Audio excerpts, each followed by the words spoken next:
Welcome to my channel गुड़िया की बातें। Please like and subscribe my channel. बहुत समय पहले की बात है। हिमालय की गोद में बसा एक सुंदर गांव था। इस गांव का नाम गुलाबपुर था। यहाँ के लोग सीधे सादे और खुशहाल थे। गांव के चारों ओर घने जंगल थे, जिनमें अनगिनत रंग-बिरंगे पक्षी और जानवर रहते थे। लेकिन इस गांव के पास एक रहस्यमयी झील भी थी, जिसे लोग जादुई झील कहते थे। कहा जाता था कि इस झील में परियों का वास है और जो कोई सच्चे दिल से यहाँ प्रार्थना करता, उसकी हर इच्छा पूरी हो जाती। गुलाबपुर में एक गरीब लड़की रहती थी, जिसका नाम रूपा था। रूपा की उम्र करीब 16 साल थी। वह अपनी बूढ़ी दादी के साथ रहती थी। दादी ने ही रूपा को झील की कहानियां सुनाई थी। रूपा का सपना था कि वह अपनी दादी की सारी मुश्किलें दूर कर सके। उनकी झोपड़ी पुरानी हो चुकी थी और दादी बीमार थी। एक दिन दादी ने रूपा से कहा, बेटी, अगर तुम में हिम्मत हो तो जादुई झील के पास जाकर अपनी प्रार्थना करो। शायद तुम्हारी दादी की बीमारी का इलाज हो जाए। लेकिन याद रखना, झील केवल सच्चे दिल वालों की सुनती है। रूपा ने दादी का आशीर्वाद लिया और झील की ओर चल पड़ी। रास्ता बहुत कठिन था। उसे घने जंगलों से होकर गुजरना पड़ा।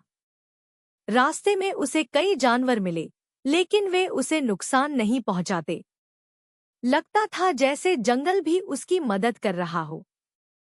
अंत में वह झील के पास पहुंची। झील का पानी नीला और चमचमाता हुआ था, जैसे उसमें सितारे झिलमिला रहे हों।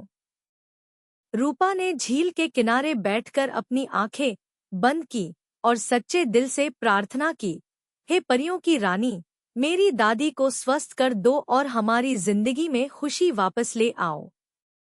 अचानक झील के पानी में हलचल हुई। रूपा ने आंखें खोली तो देखा, झील से एक सुंदर परी निकली। वह सुनहरे कपड़े पहने थी और उसके पंख मोती की तरह चमक रहे थे। परी ने मुस्कुराते हुए कहा, रूपा, तुम्हारी प्रार्थना ने हमें आकर्षित किया। तुम्हारे सच्चे दिल और निस्वार्थ प्रेम ने हमें यहाँ आने पर मजबूर कर दिया। मैं तुम्हारी मदद करने के लिए तैयार हूँ।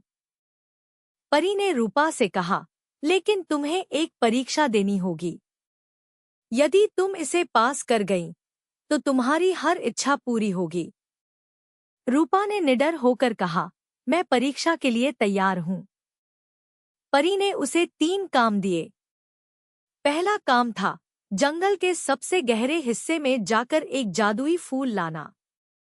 दूसरा काम था नदी के उस पार से एक सोने का दीपक लाना, जिसे एक दुष्ट राक्षस ने छुपा रखा था। और तीसरा काम था झील के पास स्थित एक पुराने महल से परियों के खोए हुए पंख ढूंढना। रूपा ने पहला काम शुरू किया। वह जंगल के गहरे हिस्से की ओर बढ़ी। वहां अंधेरा था, लेकिन रूपा ने अपना साहस नहीं छोड़ा।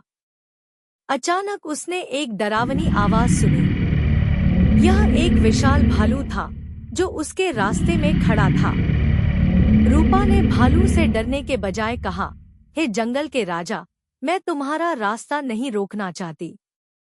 मैं यहाँ एक नेक काम के लिए आई हूँ। भालू ने उसकी सच्चाई और साहस को देखा और कहा, तुम सच्चे दिल की हो। मैं तुम्हारी मदद करूँगा। वह जादुई फूल पहाड़ी के पीछे है। जाओ और इसे ले आओ। रूपा ने भालू को धन्यवाद दिया और जादुई फूल लेकर वापस आ गई। अब रूपा को नदी पार करनी थी। नदी का पानी तेजी से बह रहा था।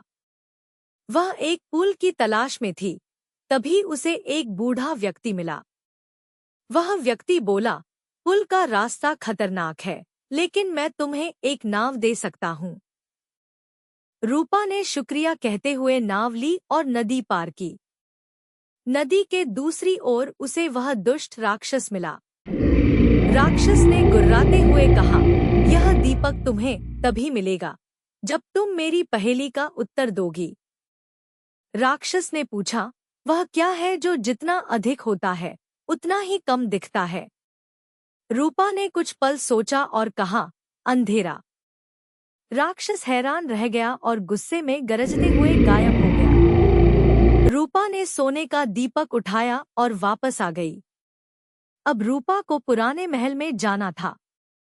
महल डरावना और सुनसान था, लेकिन रूपा ने हिम्मत नहीं हारी। महल के अंदर उसे एक कमरे में परियों के पंख मिले। जैसे ही उसने पंख उठाए, महल हिलने लगा। अचानक वहां का दरवाजा बंद हो गया। रूपा ने परियों के पंखों को अपने दिल के करीब रखते हुए प्रार्थना की, हे परियों की रानी, मुझे रास्ता दिखाओ। पंखों से अचानक रोशनी निकली और दरवाजा खुल गया। रूपा झील के पास लौट आई। तीनों काम पूरे करने के बाद परी फिर से प्रकट हुई। उसने रूपा को गले लगाया और कहा, तुमने न केवल परीक्षा पास की, बल्कि अपनी सच्चाई और साहस से यह साबित कर दिया कि तुम मदद के योग्य हो। अब तुम्हारी दादी स्वस्थ हो जाएंगी और तुम्हारी जिंदगी खुशियों से भर जाएगी। परी ने अपनी जादुई छड़ी घुमाई। दादी की बीमारी ठीक हो गई और उनकी झोपड़ी एक सुंदर घर में बदल गई। गांव के लोग रूपा की बहादुरी की कहानियां सुनाने लगे। रूपा ने परी का धन्यवाद किया और हमेशा सच्चाई और निस्वार्थता का पालन करने का वादा किया। वह दिन और रात मेहनत करती, लेकिन अब उसकी जिंदगी में कोई दुख नहीं था। झील का पानी फिर से शांत हो गया, लेकिन रूपा जानती थी कि वह हमेशा वहां उसकी मदद के लिए मौजूद रहेगा। इस प्रकार रूपा की कहानी सिखाती है कि सच्चे दिल और साहस से हर मुश्किल को पार किया जा सकता है।